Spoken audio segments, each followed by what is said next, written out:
Then 10 of Joseph's brothers went down to buy grain from Egypt. But Jacob did not send Benjamin, Joseph's brother, with the others, because he was afraid that harm might come to him.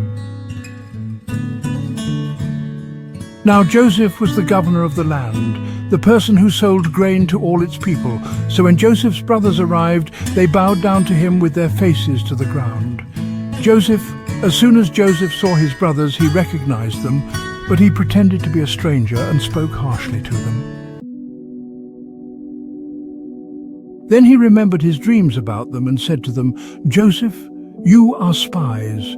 You have come to see where our land is unprotected." Interpreter, "No, my lord," they answered. "Your servants have come to buy food. We are all the sons of one man. Your servants are honest men, not spies." Joseph, "No, you have come to see where our land is unprotected."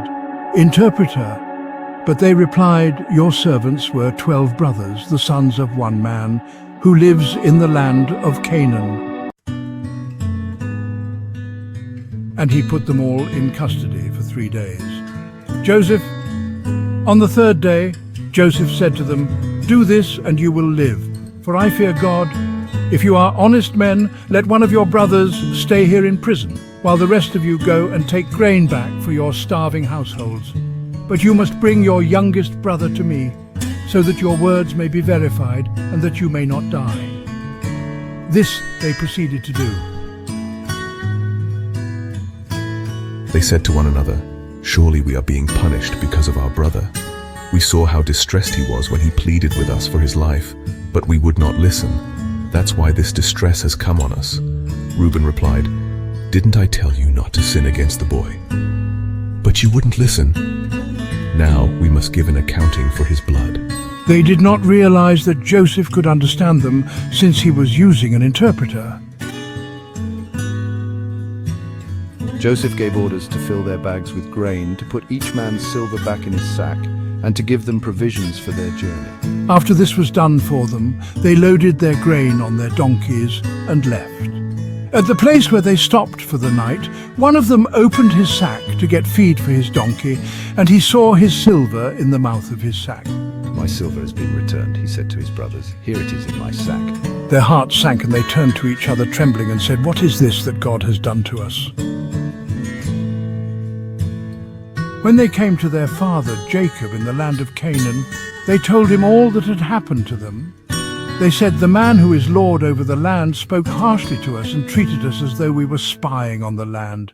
But we said to him, 'We are honest men. We are not spies. We were 12 brothers, sons of one father.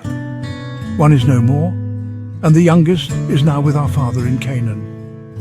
Then the man who is lord over the land said to us, 'This is how I will know whether you are honest men.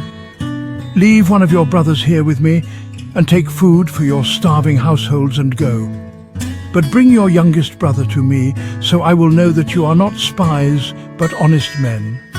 Then I will give your brother back to you, and you can trade in the land.' As they were emptying their sacks, there in each man's sack was his pouch of silver.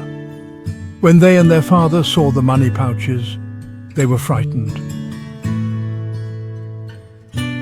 Their father Jacob said to them, "You have deprived me of my children. Joseph is no more, and Simeon is no more. And now you want to take Benjamin. Everything is against me."